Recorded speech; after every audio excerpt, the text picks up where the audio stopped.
یسوع کے زندہ ببرکت اور جلالی نام میں آپ سب کو میری طرف سے سلام۔ میرا تعلق ایجیج منسٹری سے ہے۔ میرا نام پاسٹر کامران جارج ہے۔ میں دل سے خدا کا شکر گزار ہوں، سب سے پہلے بھائی وکاس اور ان کی ساری ٹیم کا، جنہوں نے مناسب جانا کہ آج ان کے ساتھ مل کر آپ کے ساتھ مل کر خدا کے کلام کی خدمت کو کر سکے۔ خدا ان کا شکر کرتے ہیں سارے خوبصورت وقت کے لیے اور آپ سب کے لیے جو آج میری اس آواز کو سن رہے ہیں، تاکہ ہم خدا کے کلام کی خوبصورت باتوں کو سیکھ سکیں۔ کلام مقدس ویسے تو سارا ہی بڑا خوبصورت اور بابرکت ہے، لیکن میں اکثر کہتا ہوں کہ خوبصورت وہ بات ہے جو ہماری زندگی میں کام کرتی ہے اور جس سے ہماری زندگی میں خدا کا جلال ظاہر ہوتا ہے۔ میں خدا کا دل سے شکر گزار ہوں کہ اس نے آج کے دن مجھے یہ موقع بخشا کہ میں اور ہم سب مل کر خدا کے کلام کی خوبصورت باتوں کو سیکھ سکیں۔ آج ہم خدا کے کلام کو سیکھیں گے، خدا کی محبت۔ میں آپ سب کی آج خدمت کرنا چاہوں گا کہ خدا کی محبت کیا ہے اور ہم نے خدا سے کیسی محبت رکھنی ہے۔ اور بائبل مقدس تو یوں بتاتی ہے کہ خدا نے شروع دن سے انسان سے محبت کی۔ کلام مقدس سکھاتا ہے کہ اس نے آدم کو مٹی سے بنایا اور اس کے اندر اپنا دم پھونکا، اور کلام اقدس یوں فرماتا ہے کہ آدم جیتی جان ہوا، اور آدم جیسے ہی جیتی جان ہوا تو خدا نے اپنی آدم کے ساتھ ایسی محبت دکھائی کہ اس کو سب کچھ پر اختیار بخشا اور بابرکت اور مکمل اختیار دیا، اور یہاں تک کہ آدم سے کہا تو جس کو جو کہے گا وہ وہی کہلائے گا۔ یہ خدا کی محبت تھی پہلے آدم کے ساتھ۔ اور میرے عزیز، میرے بہن بھائی بچے بزرگ جو لوگ میری آواز کو سن رہے ہیں، آپ غور کیجئے، وہ محبت آج بھی ختم نہیں ہوئی، بلکہ انسان ہی کے گناہ کے سبب سے خدا اور انسان کے درمیان جدائی آئی۔ لیکن خدا نے اس جدائی کو ختم کرنے کے لیے آدم سے اپنی پھر دوسری بار محبت کو جب جاری کیا، تو آئے کلام مقدس میں سے سیکھتے ہیں خدا کا کلام ہمارے لیے کیا تربیت کرتا ہے۔ اور یہ بڑی عظیم اور بابرکت بات ہے۔ شروع دن میں جب خدا نے آدم کو بنایا تب بھی خدا دنیا سے محبت کی بات کرتا ہے، اور جب خدا نے انسان کو نجات سے متعارف کرایا تب بھی خدا دنیا سے محبت کی بات کرتا ہے۔ بڑی خوبصورت بات ہے۔ خدا کسی ایک قوم، کسی ایک مذہب، کسی ایک فرقے سے محبت کی بات نہیں کرتا، خدا پوری دنیا سے محبت کی بات کرتا ہے، کیونکہ خدا نے نہ تو کسی ایک قوم کو بنایا، نہ کسی ایک فرقے کو، اور نہ ہی کسی ایک مذہب کو، بلکہ بائبل مقدس تو سکھاتی ہے کہ خدا نے دنیا کو بنایا۔ اور کلام مقدس یوں کہتا ہے کہ خدا نے دنیا سے محبت کی۔ آئیے ذرا دیکھتے ہیں ہماری رہنمائی کے لیے مقدس یوحنا رسول کی معرفت لکھی گئی انجیل اور اس کا 3 باب اور اس کی 16 سے 18 آیت تک خدا کی محبت کو ہم دیکھ رہے ہیں کہ خدا دنیا سے کیسی محبت کرتا ہے۔ اور بائبل مقدس اس میں بڑی خوبصورتی اور نفاست سے اس بات کو بیان کرے گی کہ ہم نے اس محبت میں کیسے قائم رہنا ہے، تاکہ خدا کی اور ہماری محبت ہمیشہ بحال رہے اور ہم اپنے آپ کو اس کی محبت میں قائم رکھتے ہوئے اس کے ساتھ وہ جو بادشاہی اس نے محبت کرنے والے کے لیے تیار کیا ہے، وہ اس بادشاہی میں اس کے ساتھ راج کرے۔ تو آئیے کلام مقدس کی آیت مبارکہ کو اپنی تربیت کے لیے پڑھتے ہیں۔ تو کلام مقدس میں یوں لکھا ہے، یوحنا رسول کی معرفت لکھی گئی انجیل 3 باب اور اس کی 16 سے 18 آیت اپنی تربیت کے لیے۔ تو یوں لکھا ہوا ہے، کیونکہ خدا نے دنیا سے ایسی محبت رکھی کہ اس نے اپنا اکلوتا بیٹا بخش دیا، تاکہ جو کوئی اس پر ایمان لائے ہلاک نہ ہو بلکہ ہمیشہ کی زندگی پائے۔ کیونکہ خدا نے بیٹے کو دنیا میں اس لیے نہیں بھیجا کہ دنیا پر سزا کا حکم کرے، بلکہ اس لیے کہ دنیا اس کے وسیلے سے نجات پائے۔ جو اس پر ایمان لاتا ہے اس پر سزا کا حکم نہیں ہوتا، اور جو اس پر ایمان نہیں لاتا اس پر سزا کا حکم ہو چکا، اس لیے کہ وہ خدا کے اکلوتے بیٹے کے نام پر ایمان نہیں لایا۔ خداوند کے زندہ کلام کا پڑھا اور سنا جانا ہم سب کے لیے زندگی، برکت اور تربیت کا باعث ٹھہرے، آمین۔ آئیے اب ذرا غور کرتے ہیں خدا کی اس خوبصورت محبت پر جو خدا کا بندہ یوحنا اپنی انجیل کے اندر بیان فرما رہا ہے۔ کہہ رہا ہے کیونکہ خدا نے دنیا سے محبت رکھی۔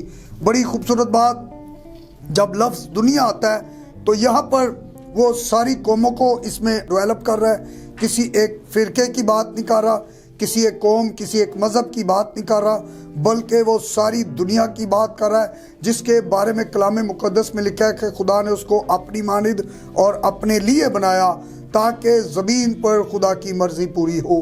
تو میرے عزیز سنیے، یہاں پر وہ کہہ رہا ہے خدا نے دنیا سے ایسی محبت رکھی کہ اپنا اکلوتا بیٹا بخش دیا تاکہ جو کوئی اس پر ایمان لائے ہمیشہ کی زندگی پائے۔ میرے عزیز، اگر آپ یسوع مسیح پر ایمان نہیں لاتے تو بائبل مقدس یہاں پر کلیئر بات کر رہی ہے کہ آپ ہمیشہ کی زندگی یعنی جنت الفردوس اور خدا کی بادشاہی میں داخل نہیں ہو سکتے۔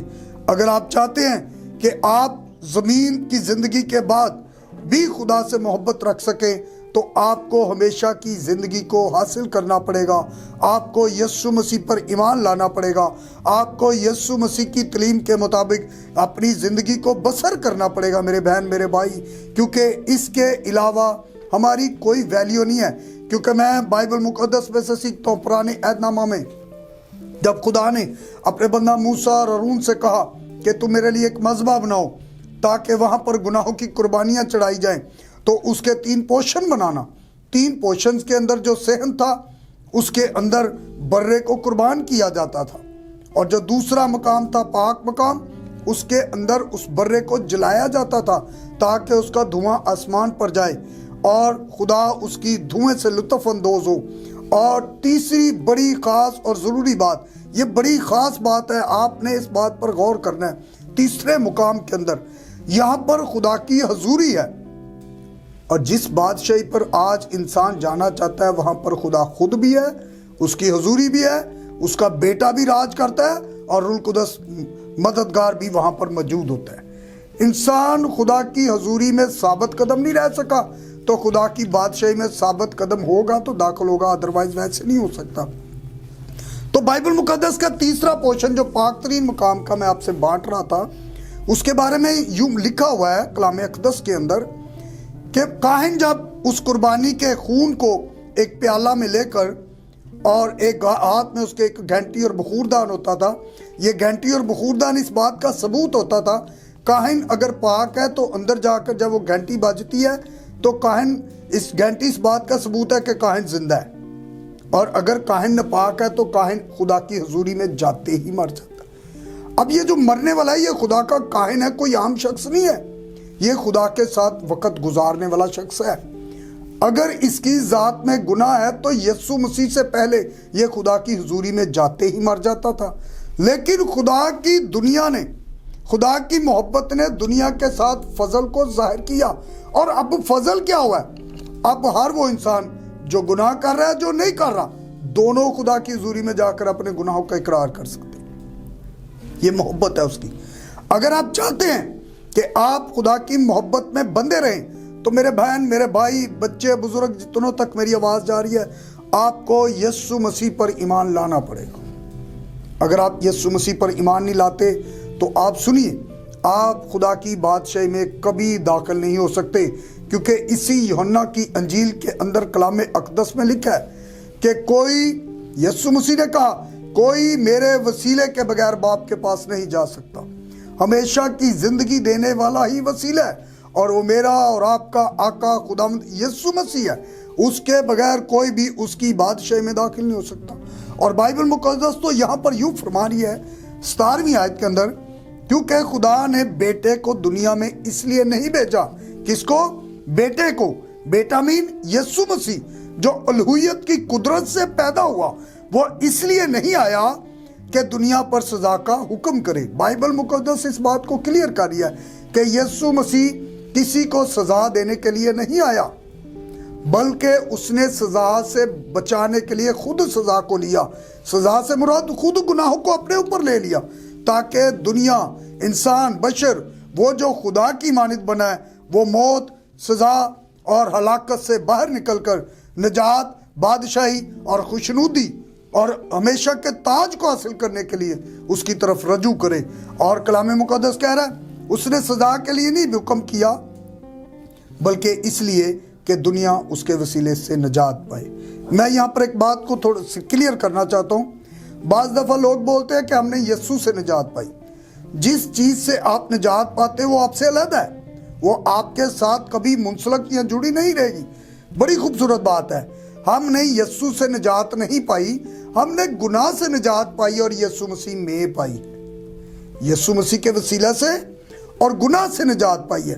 انسان جب توبہ کرتا ہے تو وہ گناہ سے نجات پاتا ہے اور اپنے آپ کو خدا کے منصوبے پلان کے اندر داخل کر لیتا ہے. اور جب ہم خدا کے منصوبے اور پلان میں داخل ہوتے ہیں تو صرف داخل نہیں ہونا, اس پر عمل بھی کرنا ہے, اس کی پیروی میں چلنا بھی ہے, بڑھنا بھی ہے, تاکہ ہم اس کے ساتھ اس کی بادشاہی میں داخل بھی ہو سکیں. یہ بڑا ضروری ہے کیونکہ کلام مقدس سکھاتا ہے کہ خدا نے دنیا سے محبت کی اور اس لیے کی کہ وہ کیا پائیں, ہمیشہ کی زندگی. اب ہمیشہ کی زندگی کیا ہے؟ ہمیشہ کی زندگی وہ ہے جو کبھی نہ ختم ہونے والی زندگی ہے, اور بائبل مقدس سکھاتی ہے کہ وہ زندگی صرف میرے اور آپ کے آقا خداوند یسوع مسیح کے پاس ہے, اور نہ ہی اس کا کسی کے پاس اختیار ہے دوسرے کے پاس. دنیا میں بہت سے نبی آئے, بہت سے رسول, بہت سے پیغمبر آئے, نہ کسی نے نجات کا وعدہ کیا, نہ کسی نے زندگی کا وعدہ کیا. صرف اور صرف یسوع مسیح نے گناہوں سے چھٹکارا دلانے کا وعدہ کیا, اور گناہوں سے چھٹکارا دلانے کے بعد آسمان کی بادشاہی کا وعدہ کیا. یہ باپ کی محبت تھی جو دنیا کے ساتھ دکھا رہا تھا, اور جب بیٹے کو متعارف کرایا اس محبت کی صورت میں تو بیٹے نے اس محبت کو پراپر طور پر دنیا کے ساتھ کر کے دکھایا. اب وہی بیٹا ہے جو بیٹے کی مرضی کے مطابق زندگی کو بسر کرتا ہے, اور بیٹا کوئی عام نہیں ہے, بڑا خاص ہے, اور یہ الوہیت کے ساتھ زمین پر آیا, اور یہ میرا اور آپ کا آقا خداوند شافی یسوع المسیح ہے. اسی کے وسیلے سے ہم نجات پاتے ہیں. بائبل مقدس کلیئر کرتی ہے نہ کوئی دوسرا نبی ہے, نہ کوئی دوسرا رسول ہے, نہ کوئی پیغمبر ہے, اور نہ ہی کوئی دوسرا رستہ ہے جو نجات یا بادشاہی کے وسیلے میں ہمیں داخل کر سکے.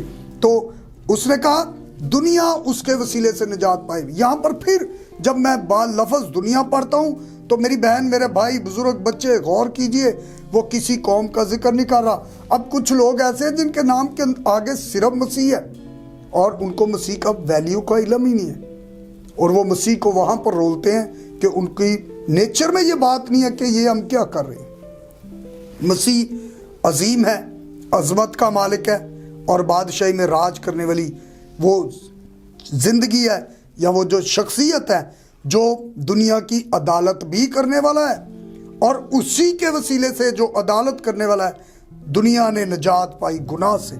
اور کہہ رہا ہے یہاں پر ایک بات ہے, لمحہ فکریہ کی بات ہے, یہ کہہ رہا ہے جو اس پر ایمان لاتا ہے اس پر سزا کا حکم نہیں ہوتا. یہ خوبصورت بات ہے. اور اگلی بات لمحہ فکریہ, اور جو اس پر ایمان نہیں لاتا اس پر سزا کا حکم ہو چکا. یہ ذرا لمحہ فکریہ بات ہے, زیر غور بات ہے. ہم یسوع مسیح کو عام سمجھتے ہیں, اور یسایا نبی تو اس کے بارے میں کچھ یوں ڈیفینیشن کرتا ہے کہ کچھ لوگوں نے اس کو خدا کا مارا کوٹا اور ستایا ہوا سمجھا. بعض دفعہ لوگ سمجھتے ہیں کہ یسوع مسیح نے اگر جان دیتی ہے تو کیڑا سان کیتا ہے, وہ دے نال ہونا ہی سی. ایسا نہیں ہے میری بہن, میرے بھائی, اس کے ساتھ ایسا نہیں ہونا تھا. وہ تو بادشاہی میں پہلے سے راج کر رہا تھا, باپ کی دائنی طرف بیٹھا, لیکن ہماری نجات کے لیے اس نے اس سب دکھوں کو سہا. اور یسوع مسیح نے آخر میں ایک بڑی خوبصورت بات کی.